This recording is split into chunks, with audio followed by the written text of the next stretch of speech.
시장의 중심 잡아보겠습니다. 오늘장 키포인트 빅데이터 연구소 이상준 소장 나오셨습니다. 쌍끌이 형님 안녕하세요. 예, 안녕하세요. 예, 이 전화로만 통화를 하다가 예. 직접 뵈니까 더 좋네요. 예, 그렇습니다. 예. 애칭이 하나 생겨서 굉장히 좀 반갑네요. 예, 오늘도 반가운 주제를 들고 오셨을까요? 예. 먼저 화면으로 오늘의 주제 열어보겠습니다. 첫 번째 볼 주제, 어렵게 돌아온 외국인입니다. 이제 집 나갔던 외국인들이 돌아올 수 있는지 잠시 뒤에 좀 체크를 해보겠습니다. 오늘장 투자 전략에서 좀 힌트 얻어보도록 하고요. 먼저 미증시 마감 상황. 미증시는 계속 신고가거든요. 어떻게 보셨습니까? 무슨 나스닥이 15,000 찍었죠? 예. 세 가지 단어로 좀 미증시 요약할 수 있을 것 같은데요. 우선 콘택트, 그리고 중국 빅테크, 그리고 예. 중소형주 이렇게 세 가지로 좀 요약을 할 수 있을 것 같습니다. 러셀 2000 지수가 1%가 올랐고요. 필라델피아 반도체 지수도 0.1%가 올라가면서 선방을 한 모습입니다. 종목별로 보면은 여행 관련주라든지 콘택트주가 이틀 연속 강세를 보였는데요. 트립닷컴이 5%가 올랐고요. 자동차에서 포드가 3%, 그리고 골드만삭스, 쉐브론 각각 2% 가까이 올랐고요. 아마존도 1.2%가 올랐는데 중요한 포인트가 나스닥이 15,000포인트를 처음으로 찍었는데 예. 대장이 애플하고 마이크로소프트잖아요. 얘네는 약보합이에요. 그런 상황에서 올라갔다는 거는 중소형주가 그만큼 강했다고 좀 볼 수가 있을 것 같고, 예. 그리고 중국 같은 경우는 아까 이제 돈나무 누나 얘기도 했었는데 징둥닷컴이 실적이 어마어마하게 잘 나왔어요. 그러면서 14%가 올랐는데 캐시우드가 편입했다는 얘기도 들리고, 그리고 텐센트는 요새 중국 당국에서 뭔 얘기하면은 수그리잖아요. 게임 얘기했을 때 또 우리는 바로 계산하겠다 이렇게 나오고, 예. 그리고 주가가 워낙 떨어지니까 대규모 자사주 소각을 발표를 했습니다. 그러면서 9%가 올랐고, 그리고 우리가 아는 이제 밈 주식도 활발하게 올랐습니다. 게임스탑이 28%, AMC가 20% 올랐고, 이런 정도가 좀 시장의 특징이고요. 달러 인덱스는 4일 연속 지금 내려오고 있습니다. 그리고 유가가 제가 그저께 전화 연결하면서 200일 평균 얘기를 했잖아요. 예. 거기서 일단 걸쳐서 정확하게 반등이 이틀 동안 세게 나오는 모양새예요. 그러니까 그 차트라는 것도 이정평균이라는 것도 무시는 못해요. 그러니까 200일 평균은 61달러였는데 거기서 지금 67달러까지 이틀 만에 확 올라왔거든요. 그런 양상을 보이고 있고, 예. 국채금리 올라오는 것도 반갑습니다. 국채 10년물 금리가 1.3%대에 바짝 다가섰고요. 오늘 제가 준비한 차트는 중소형주 한번 어느 정도로 움직였는지, 미국의 러셀 2000 지수는 3월달 고점 치고 다른 대형주보다 상당히 악세를 보였는데, 근데 제가 이제 파란 선이 S&P 500이고요. 그리고 빨간 선이 러셀 2000 지수인데, 예. 최근 4월 동안에는 러셀 2000 지수가 상당히 다른 지수보다는 세게 올라오고 있고, 그리고 재밌는 게 제가 밑줄을 빨간 선을 딱 쳐놨는데 저게 거기서 정확하게 올라오거든요. 지수로 따지면은 저게 130포인트 선 정도 예. 되는데요. 거기서 지금 다시 올라오고 있기 때문에 현재는 2230포인트까지 올라오고, 얼마나 더 갈지 모르겠지만 적어도 오늘 우리 시장은 어제도 그랬고 중소형주가 그제도 그랬고 중소형주가 상대적으로 강세 보였거든요. 예. 오늘도 이런 흐름을 좀 중소형주 강세 흐름을 좀 예상해 볼 수도 있지 않을까 이렇게 좀 보고요. 중국 빅테크 기업들 올라온 게 너무 반갑습니다. 사실 차이나 리스크 때문에 엎친 데 덮친 격으로 반등하려면은 10시 넘어가면서 막 빠지고 이랬는데, 요 변수도 약화되고 있다는 게 사실은 좀 굉장히 좀 기분이 좋습니다. 시장 전반적으로 우리나라한테도 괜찮은 내용이기도 한데, 지금 유튜브 채팅창에 이진원님께서 리오프닝 여행 관련 털어서 중국 기술주로 갈아타는 중인데 잘하는 건지 늘 고민하셨거든요.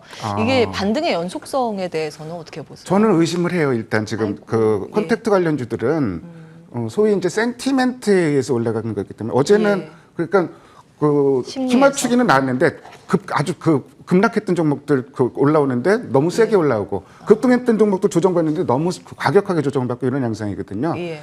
이런 흐름이 계속 이어지지는 않을 것으로 보고요.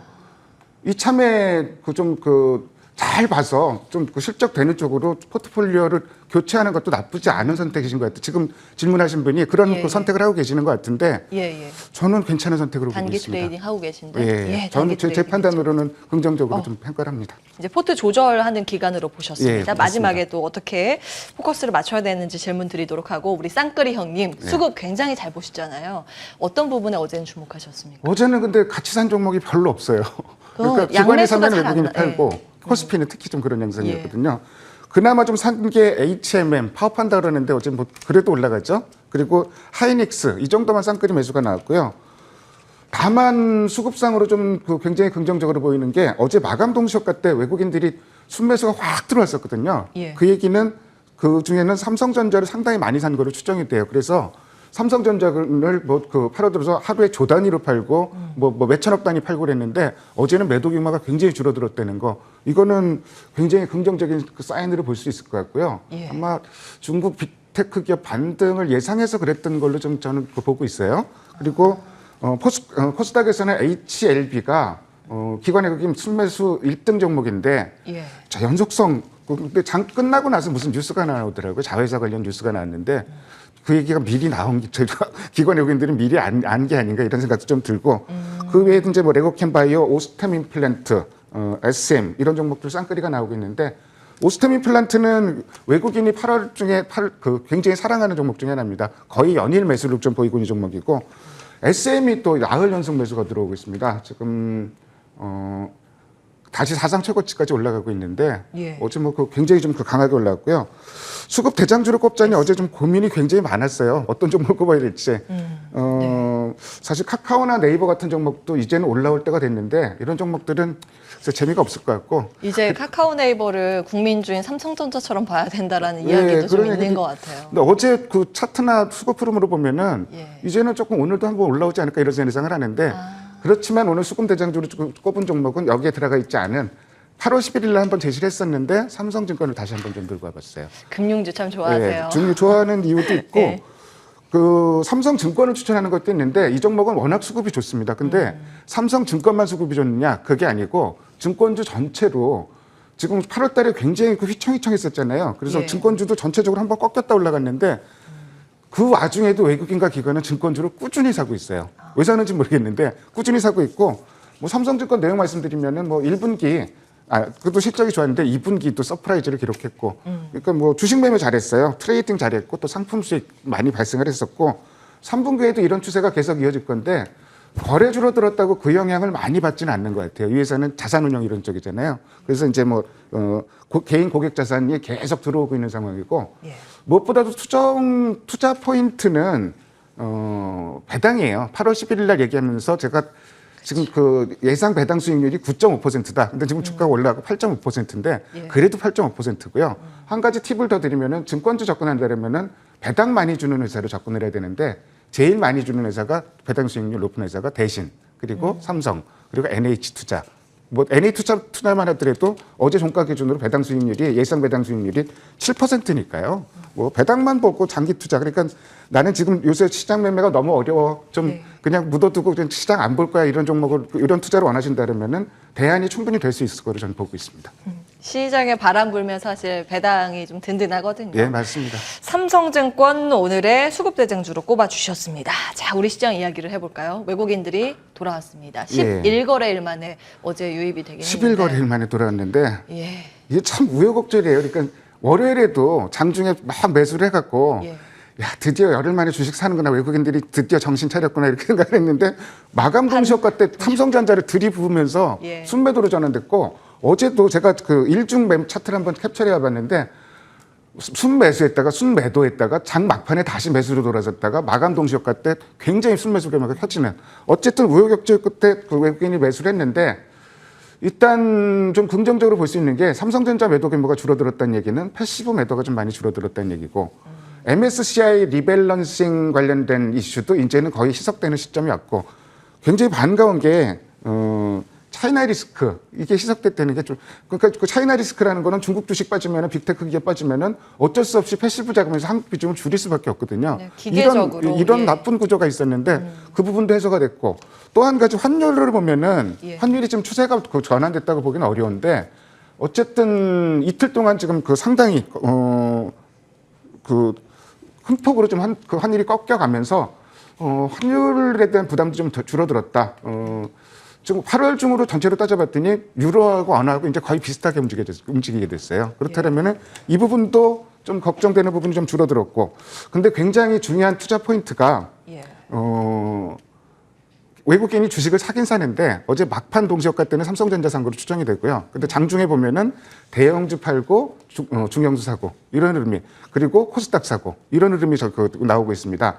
그게 뭐냐면은 오히려 반가운 얘기일 수 있어요. 그러니까 좀 그 무거운 주식보다는 종목별로 좀 찾아서 움직인다. 그래서 그 사흘 동안 움직임을 보더라도 외국인은 대형주 팔고 코스피 그 중형주 코스닥 종목을 산 게 뭐 기관들이 많이 사주고 있는 건 좀 긍정적으로 볼 수가 있을 것 같고요. 근데 우리가 생각하기에 외국인이 계속 사주는 방 가운데 사줄지 안 사줄지는 알 수는 없잖아요. 그러니까 근데 그렇다면은 국내 기관 수급 여건을 다시 한번 좀 점검해 보면은 일단 좋아요. 그러니까 주식형 펀드로 엿새 연속 돈이 들어오고 있습니다. 국내 주식형 펀드로 엿새 연속 돈이 들어오고 있는데 뭐 대단한 돈이 들어오는 건 아니지만 그럼에도 불구하고 투시는 계속 주식을 팔고 있던 상황이거든요. 그러면은 굉장히 좀 그 실탄이 생겼다, 소위 이제 이렇게 좀 예상을 할 수가 있고요. 올해 들어서 사실 주식형 펀드에서는 돈이 4조 원 정도 빠져나갔는데 투시는 6조 원 정도를 팔았거든요. 예. 국내 기관 투신이 분명히 시장을 지지할 만한 힘이 있고, 두 번째로 연기금이 지난주부터 순매수를 기록하고 있는데 연기금이 최대로 국내 주식을 보유할 수 있는 비중이 19.8%거든요. 운용 한도로 생각해서. 근데 제가 뭐 한번 계산을 해봤어요. 근데 그 5월 달 이후로도 주식을 계속 팔았기 때문에 한도 안쪽으로 들어온 건 확실합니다. 근데 다만 맹점이 뭐냐면은 연기금이 주식을 사주긴 사주는데 두 종목만 사요. 카카오뱅크하고 크래프톤하고.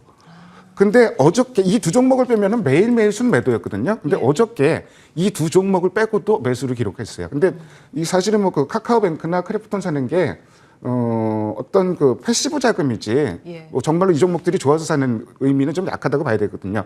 그 뒤집어서 얘기하면은 이 종목만 그 몰빵하는 흐름이 계속되지는 않는다. 어쨌든 어제부터 그런 변화 조짐이 나오기 시작했고 전체적으로 투신하고 연기금은 좀 그 수급 여건이 개선되기 시작했다.